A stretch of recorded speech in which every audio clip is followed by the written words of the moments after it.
رمضان کا اصل میں جو پروگرام ہے، میں پہلے ذرا تمہیداً عرض کر دوں، یہ ہم صرف واقف ہیں روزہ دن کا اور رات کو 1 گھنٹے کی تراویح. یہ بہت بڑا مغالطہ ہے، بہت بڑا مغالطہ ہے، بہت بڑا مغالطہ ہے.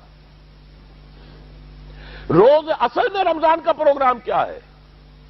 دن بھر کا روزہ اور رات کے اکثر حصے کو قرآن کے ساتھ لے کر جاگنا. لیکن حکمت خداوندی نے پہلے حصے کو تو فرض کیا ہے، دوسرے کو فرض نہیں کیا، اس کو ترغیب اور تشویق پر چھوڑ دیا ہے. لیکن اس کی جو اہمیت ہے میں چاہتا ہوں کہ پہلے اچھی طرح اس کو سمجھ لیں آپ. دیکھیے پہلی حدیث اس میں ہے ان سلمان الفارسی رضی اللہ تعالی عنہ قال خطبنا رسول اللہ صلی اللہ علیہ وسلم فی آخر یوم من شعبان. حضرت سلمان فارسی سے مروی ہے، انہوں نے فرمایا کہ خطبہ ارشاد فرمایا ہمیں اللہ کے رسول نے صلی اللہ علیہ وسلم شعبان کے آخری دن. فقال، آپ نے ارشاد فرمایا، یہ خطبہ طویل ہے، میں نے صرف شروع کے چند جملے یہاں نقل کیے. یا ایھا الناس قد اظلکم شہر عظیم، اے لوگو تم پر ایک بہت عظمتوں والا مہینہ سایہ فگن ہو گیا ہے. دیکھیے سایہ فگن سے وہ انگریزی کا محاورہ آپ کے ذہن میں آنا چاہیے، coming events cast their shadows before. ابھی رمضان شروع نہیں ہوا ہے، شعبان کا آخری دن ہے، تو وہ کمنگ ایونٹ جو ہے رمضان مبارک، اس کا سایہ آ گیا ہے تم پر. اس لیے حضور نے وہ لفظ استعمال کیا قد اظلکم، ظلال کہتے سائے کو. قد اظلکم شہر عظیم، بڑی عظمت والا مہینہ ہے. شہر مبارک، بہت برکت والا مہینہ ہے. شہر فیہ لیلۃ خیر من الف شہر، اس میں ایک رات وہ بھی ہے، وہ مہینہ جس میں ایک رات وہ بھی ہے جو 1000 مہینوں سے افضل ہے. انا انزلناہ فی لیلۃ القدر وما ادراک ما لیلۃ القدر لیلۃ القدر خیر من الف شہر. اب جو اگلے 2 جملے ہیں وہ نوٹ کیجئے. جعل اللہ صیامہ فریضۃ وقیام لیلہ تطوعا، اللہ نے ٹھہرایا ہے، قرار دیا ہے اس کا روزہ رکھنا تو فرض کے درجے میں، اور اس کی رات کا قیام تطوع کے درجے میں، اپنی مرضی پر، اپنی خواہش پر، نفل کے طور پر. یہ تم پر لکھ دیا گیا ہے، لکھا تو گیا ہے، جعلہ تو ہے. مجعول کا جو پہلا مفعول ہے وہ کیا ہے؟ جعلہ کا. مجعول اول کیا ہے؟ دن کا روزہ. اور مجعول ثانی کیا ہے؟ قیام لیلہ، رات کو کھڑا رہنا. اب یہ رات کا کھڑا رہنا، اس کی کتنی مقدار ہوگی؟ کہاں سے معلوم کریں گے؟ قرآن سے. جب یہ لفظ آیا ہے سورہ مزمل میں، یا ایھا المزمل قم اللیل الا قلیلا نصفہ او انقص منہ قلیلا او زد علیہ ورتل القرآن ترتیلا، یہ معنی ہے. اے لحاظ کمبل میں لپٹ کر لیٹنے والے، کھڑے رہا کرو رات کو سوائے اس کے تھوڑے سے حصے کے، یعنی آدھی رات یا اس میں تھوڑا سا کم کر لو، جسے پھر کہا مفسرین نے 1/3 رات کم سے کم. اور زد علیہ، یا آدھی پر بھی کچھ زیادہ کرو، یہ 2/3 رات ہو گیا. ورتل القرآن ترتیلا، اور قرآن کو اتارا کرو تھوڑا تھوڑا تھوڑا. یہ ترتیل، تفعیل، تنزیل. جیسے قرآن تھوڑا تھوڑا محمد پر نازل ہوا صلی اللہ علیہ وسلم، ایسے ہی تھوڑا تھوڑا تھوڑا قرآن اپنے اندر اتارو. ہیمر اٹ ڈاؤن، اپنے ذہنوں میں اتارو، اپنے قلب میں اتارو. اس کے لیے رات کو کھڑے رہو. اور قیام اللیل کم سے کم 1/3 شب کے اوپر اطلاق ہوگا، اس سے کم پر تو اطلاق ہے ہی نہیں. اگلی حدیث پڑھیے.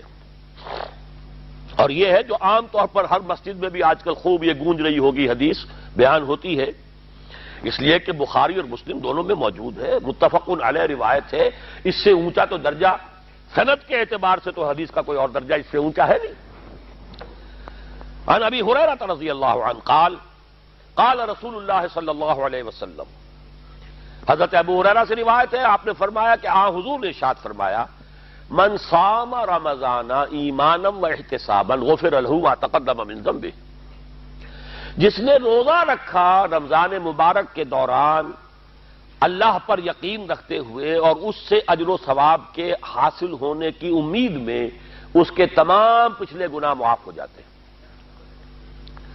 ومن قام رمضان ایمانا واحتسابا غفر له ما تقدم من ذنبه، اور جو کھڑا رہا رمضان کے دوران، کھڑا رہا ہے، جیسے ساما، میں نے شروع میں آپ سے عرض کر دیا تھا، یہ مصدر ساما یصوم صوما قام یقوم قیاما، ومن قام رمضان، جو کھڑا رہا رمضان کے دوران، پورے رمضان کے دوران کھڑا رہا، ایمانا و احتسابا کی شرط پھر وہی ہے، غفر له ما تقدم من ذنبه، وہی اجر اس کا بھی ہے۔ ومن قام لیلۃ القدر ایمانا واحتسابا غفر له ما تقدم من ذنبه، اور جو خاص طور پر لیلۃ القدر میں کھڑا رہا ایمان اور احتساب کے ساتھ، اس کے بھی پچھلے گناہ معاف ہو گئے۔ اب یہ قامہ اور ساما جیسے آ رہا ہے ایک دوسرے کے ساتھ پیرلل ہو کر، اس کو نوٹ کر لیجیے۔ من ساما رمضان من قام رمضان، کیا یہ 1 گھنٹے کی تراویح جو ہے اس پر پوری اترتی ہے؟ کہ نسبت خاک رابع عالم پاک، کوئی اس میں ریشو پروپورشن جڑتی نہیں۔ اگلی حدیث بھی پڑھ لیجئے۔ یہ وہی آگے عبداللہ ابن عمرو بن العاص رضی اللہ تعالی عنہما، جن کے بارے میں نے عرض کیا تھا، بہت ہی زاہد منش، بڑے عابد، ہر روز روزہ اور پوری رات نماز پڑھتے تھے، وہ راوی ہیں اس کے۔ عن عبداللہ ابن عمرو رضی اللہ عنہما ان رسول اللہ صلی اللہ علیہ وسلم قال الصیام والقرآن یشفعان للعبد، روزہ اور قرآن دونوں بندے کے حق میں شفاعت کریں گے۔ یقول الصیام، روزہ یہ کہے گا اے رب، اے پروردگار، انی منعتہ الطعام والشہوات بالنہار، میں نے تیرے اس بندے کو روکے رکھا کھانے پینے سے اور شہوت سے دن کے وقت، فشفینی فی، میری وجہ سے روکا رہا، یہ کھانے کو اچھے سے اچھے جو ہے وہ موجود تھے کھانے، اور پینے کے لیے اعلیٰ سے اعلیٰ مشروب تھے، یہ رکا رہا میری وجہ سے کہ روزہ رکھا ہوا تھا، اور جیسا میں نے کہا منکوحہ بیوی موجود تھی لیکن رکا رہا، تھامے رکھا اس نے اپنے آپ کو میری وجہ سے، تو میری شفاعت اس کے حق میں قبول فرما۔ وَيَقُولُ الْقُرْآنُ، اور قرآن یہ کہے گا مَنَعْتُهُ النَّوْمَ بِاللَّيْلِ، میں نے اسے روکا رکھا رات کو سونے سے، فَشَفِّعْنِي فِيهِ، تو پروردگار میری شفاعت اس کے حق میں قبول فرما، فَيُشَفَّعَانِ، تو ان دونوں کی شفاعت قبول کی جائے گی۔ سوال یہ ہے کہ کیا روزہ 1 گھنٹے کا یا 2 گھنٹے کا ہے؟ تو یہ قیام جو ہے یہ 1 گھنٹے کا کیسے ہو گیا؟ تو میں نے پہلے کوسچن مارک آپ کے ذہن میں کھڑا کر دیا، اب جواب سنیے اس کا۔ جواب یہ ہے کہ اس کو اللہ تعالیٰ کی حکمت یہ تھی کہ اسے فرض نہ کیا جائے، اس کو معلوم ہے۔ عالمان سیکون منکم مرضی وآخرون یضربون فی الارض یبتغون من فضل اللہ وآخرون، اللہ کے علم میں ہے میرے کچھ بندے ہوں گے بیچارے غریب مزدور، دن بھر مشقت کریں گے، محنت کریں گے، وہ روزہ ہی رکھ لیں، بہت بڑی بات ہے، بہت بڑی بات ہے۔ وہ رات بھر کا قیام کیسے کریں گے؟ 2/3 رات کیسے کھڑے رہیں گے؟ آدھی شب کیسے ممکن ہے؟ لہذا فرض نہیں کیا، حضور نے بھی فرض نہیں کیا، نہ اس کو آپ نے لازم کیا، نہ اس کے لیے وہ زوردار جو لوگوں سے کہا کہ ضرور پڑھو، چھوڑ دیا پڑھو، اور سب لوگ پڑھتے تھے اپنے طور پر۔ اب یہ کہ کوئی آدھی رات کھڑا ہے، کوئی 1/3 رات ہے، کوئی پوری رات ہے، تھے اللہ کے بندے۔ لیکن 3 دن حضور نے یہ باجماعت نماز پڑھا دی، لیکن پڑھائی ہے وہ تہجد کے وقت، یعنی لوگ رات کے وقت جو بھی ہے کھڑے ہیں، جاگ رہے ہیں، قرآن پڑھ رہے ہیں، لیکن یہ کہ خاص تہجد کے وقت آپ اپنے حجرے سے برآمد ہوئے تو لوگ جمع ہو گئے، آپ کے گرد جمع ہو گئے۔ آپ نے 3 دن یہ 8 رکعتیں جو تہجد کی حضور کی ہوتی تھی، وہ آپ نے 8 رکعتیں پڑھائیں باجماعت، لیکن وہ وقت تہجد کا تھا، یہ نوٹ کر لیجئے۔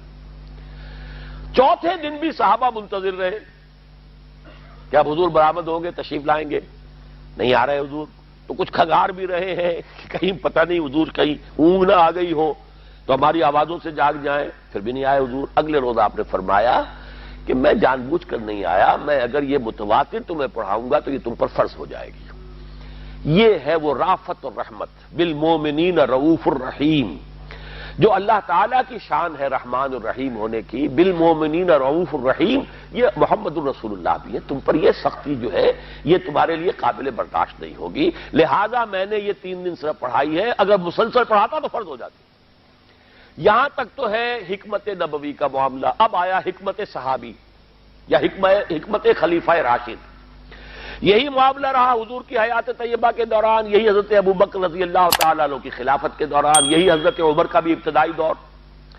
لیکن دور خلافت عمر فاروق کے دوران یہ واقعہ آیا کہ حضرت عمر داخل ہوئے مسجد میں، دیکھا رات کے وقت ابھی کوئی باجماعت تراویح کا کوئی انتظام نہیں تھا، آپ نے دیکھا کچھ لوگ مسجد کے اس کونے میں کھڑے ہیں، ایک حافظ ہے، ساتھے تو حافظ نہیں ہوتے تھے نا، تو کوئی حافظ ادھر، انہوں نے 5 6 7 8 آدمیوں نے کسی حافظ سے گزارش کی، وہ انہیں قرآن سنا رہا ہے، وہ کھڑے سن رہے ہیں، کوئی دوسرے کونے میں ایک جم گھٹا ہے، کوئی تیسری طرف ہے، کہیں ہے، تولیوں کے اندر لوگ جو ہے وہ قیام اللیل کا حق ادا کر رہے ہیں۔ آپ نے فرمایا کیا ہی بہتر ہو کہ یہ سب جمع ہو جائیں ایک امام کے پیچھے، اور پھر یہ کہ اسے عشاء کے ساتھ متصل رکھ دے، تاکہ جس کو کہتے ہیں عربی میں ما لا یترک کلہ لا یترک کلہ، اگر کوئی شے کل کی کل حاصل نہیں ہو سکتی تو کوئی شخص بھی مسلمان بالکل محروم نہ رہ جائے، کم سے کم یہ 20 رکعت تراویح تو پڑھے اور قرآن سن لے، تاکہ کسی نہ کسی درجے میں تو اس کا بھی حصہ ہو جائے اس کی برکات میں سے۔ یہ ہے حکمت حضرت عمر فاروق کے فیصلے کی۔ اور چونکہ حضور نے فرمایا علیکم بسنتی و سنت الخلفاء الراشدین المہدیین، تم پر لازم ہے کہ میری سنت کو اور میرے خلفاء راشدین کی سنت کو مضبوطی سے پکڑو، یہ وجہ ہے کہ فقہاء اربعہ جو ہیں ہمارے، وہ سب کے سب اس کو واجب کے درجے میں رکھتے ہیں، اس لیے کہ یہ فیصلہ حضرت عمر کا ہے، عمر خلیفہ راشد ہیں رضی اللہ تعالی عنہ، لہذا یہ نظام بن گیا تراویح کا۔ اب میں اس کی نفی نہیں کر رہا، لیکن جو شخص سمجھتا ہے کہ اس سے اصل حکمت اور غرض و غایت پوری ہو گئی، وہ مغالطے میں مبتلا ہے۔ یہ تو علی الاقل کم سے کم اس درجے میں کہ ہر مسلمان کم سے کم اس درجے تک تو جو ہے وہ کچھ نہ کچھ حظ حاصل کر ہی لے، اور وہ اس سے محروم نہ ہو بالکل ہی۔ ما لا یدرک کلہ لا یترک کلہ، اس درجے میں حضرت عمر کا فیصلہ ہے، اور اسی کی وجہ سے ہمارے خلفاء، ہمارے جو ائمہ اربعہ انہوں نے قبول کیا ہے، اور یہی اس مسئلے کا حل ہو جائے گا۔ جو اہل حدیث حضرات اس کے اوپر جو ہے چیلنج بھی شائع کرتے ہیں، کوئی ثابت کر دے حضور سے 20 رکعتیں تو ہم اتنے لاکھ، ہم بھی کہتے ہیں کہ حضور سے ثابت نہیں ہے، کون کہتا، دعویٰ ہی نہیں، یہ تو حضرت عمر کا فیصلہ ہے، حضرت عمر کا فیصلہ، خلیفہ راشد کا فیصلہ، اس کو امت نے قبول کیا ہے، لہذا وہ نظام ہے، رہے گا۔ اور یہی جو ہے آپ کو معلوم ہے، حالانکہ یہاں اکثریت جو ہے وہاں پر وہ اہل حدیث حضرات کی ہے، سعودی عرب میں حرمین میں وہی 20 رکعت تراویح ہوتی ہے، اس لیے کہ وہ ان کا جو آفیشل مسلک ہے وہ مسلک حنبلی ہے، حنفی نہیں ہے، تو حنبلی مسلک میں بھی یہی ہے، شافعی میں بھی یہی ہے، مالکی میں تو 36 تک کی روایتیں موجود ہیں، 36 رکعت، لیکن یہ ہے کہ یہ ہے وہ 20 رکعت تراویح کا معاملہ، اس کی نفی میری بات سے نہ سمجھ لیجئے گا، وہ ٹھیک ہے، حضرت عمر کا فیصلہ ہے۔ پھر یہ کہ یہ آسان ترین ہے کہ عشاء کے ساتھ ہی متصل پڑھ لی، اور آج تو ہماری نیند کا کوئی حصہ اس میں جاتا ہی نہیں، کون سوتا ہے اس سے پہلے سوال ہی پیدا نہیں ہوتا۔ لیکن یہ جو کہہ رہے ہیں کہ قرآن کہے گا میں نے اسے نیند سے روکے رکھا، اس کا حق کہاں ادا ہوا؟